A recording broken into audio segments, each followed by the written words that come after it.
سوائے اس کی رنگت کے وہ فخت تھی۔ آپ پریشان نہ ہو، سیدہ اماں کو اس کی باتوں پر اور رونا آیا۔ یہ سب میری وجہ سے ہوا ہے، میں امامہ نے انہیں بات کرنے نہیں دی۔ اماں چھوڑے نا، کوئی بات نہیں، آپ پریشان نہ ہو، آپ لیٹ جائیں، کچھ دیر آرام کر لیں۔ وہ انہیں پرسکون کرنے کی کوشش کر رہی تھی۔ میں تمہارے دل کی حالت کو سمجھتی ہوں، میں تمہارے غم کو جانتی ہوں، آمینہ میری بچی مجھے معاف کر دو، یہ سب میری وجہ سے ہوا ہے۔ انہیں تسلی نہیں ہو پا رہی تھی۔ مجھے کوئی غم نہیں ہے اماں، کوئی تکلیف نہیں ہے، میں بالکل ٹھیک ہوں، اس نے مسکراتے ہوئے سیدہ اماں سے کہا۔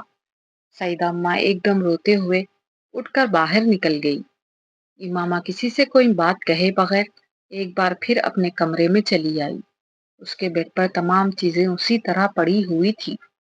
اس نے انہیں سمیٹنا شروع کر دیا۔ اس کی جگہ کوئی اور لڑکی ہوتی تو اس وقت وہاں بیٹھی رو رہی ہوتی، مگر وہ غیر معمولی طور پر پرسکون تھی۔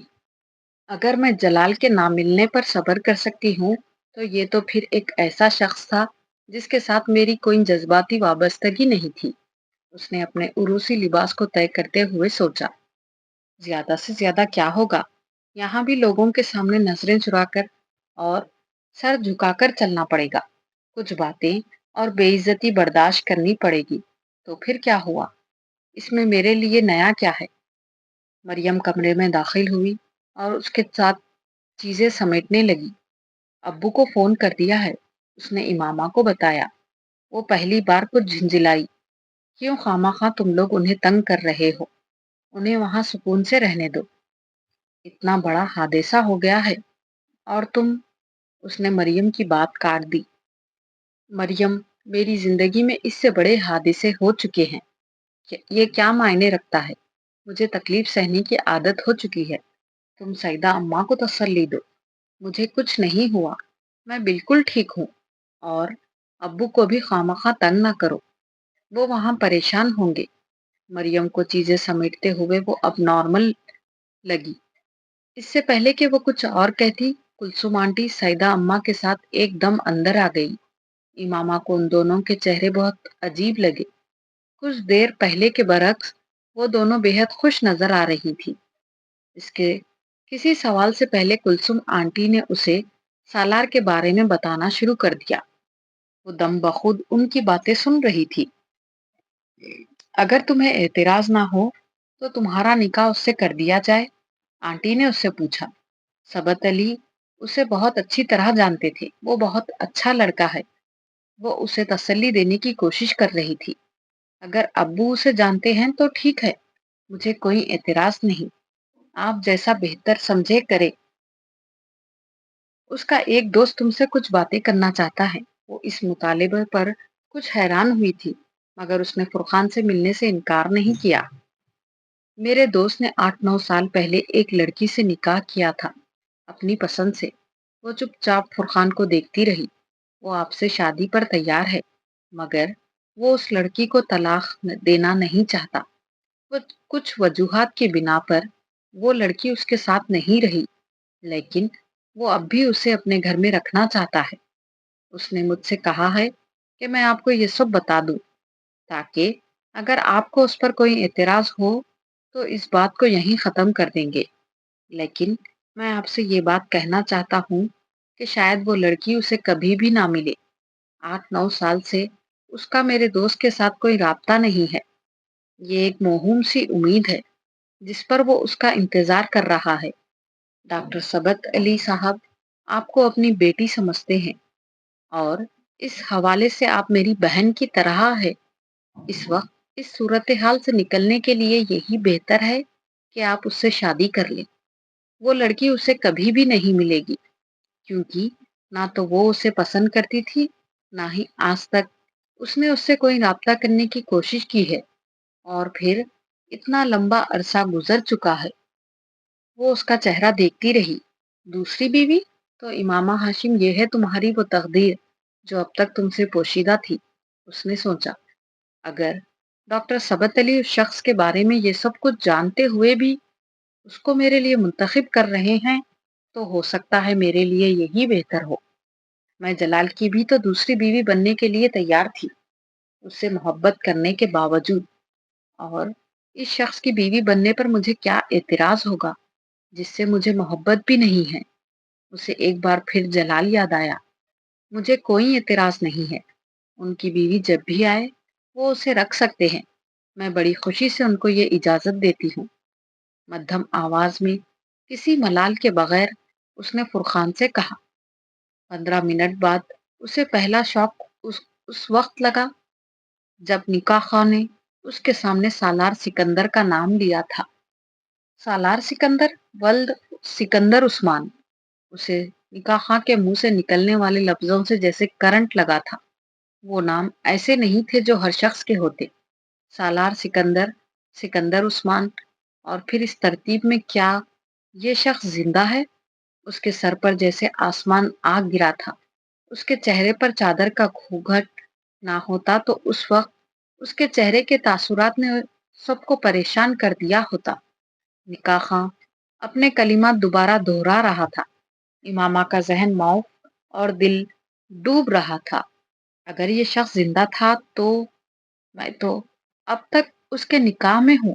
میرے خدا، یہ سب کیا ہو رہا ہے؟ ڈاکٹر ثبت علی اسے کیسے جانتے ہیں؟ اس کے ذہن میں ایک فشار برپا تھا۔ آمینہ بیٹا، ہاں کہو۔ سیدہ اماں نے اس کے کندھے پر اپنا ہاتھ رکھا۔ سالار سکندر جیسے شخص کے لیے ہاں، اس کا دل کسی نے اپنی مٹھی میں لے کر بھینچا۔ وہ ہاں کے علاوہ اس وقت کچھ اور کہہ ہی نہیں سکتی تھی۔ خوف اور شوق کے عالم میں اس نے کاغذات پر دستخط کیے تھے۔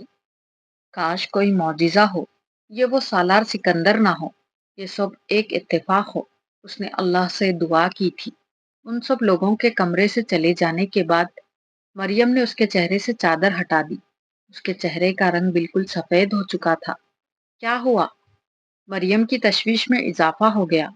وہ سمجھ نہیں سکی وہ اس سے کیا کہہ رہی تھی۔ اس کا ذہن کہیں اور تھا۔ Maryam, just do me a favour. اس نے مریم کا ہاتھ پکڑ لیا۔ میں نے نکاح کر لیا ہے، مگر میں آج رخصتی نہیں چاہتی۔ تم سیدہ اماں سے کہو میں ابھی رخصتی نہیں چاہتی۔ اس کے لہجے میں کچھ نہ کچھ ایسا ضرور تھا کہ مریم اٹھ کر باہر نکل گئی۔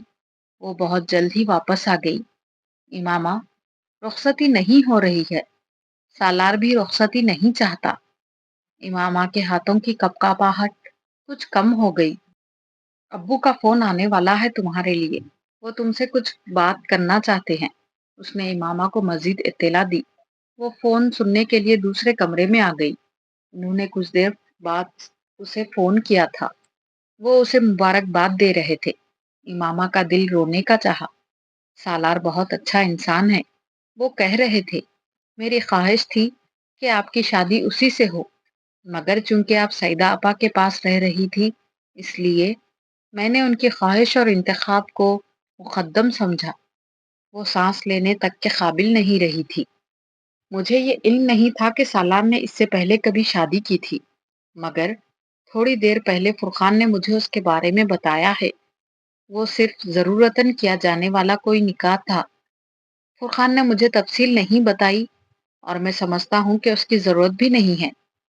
میرے جاننے والوں میں سالار سے اچھا کوئی شخص ہوتا تو اس کے نکاح کے بارے میں جان لینے کے بعد میں آپ کی شادی سالار سے کرنے کے بجائے کہیں اور کر دیتا، لیکن میرے ذہن میں سالار کے علاوہ اور کوئی آیا ہی نہیں۔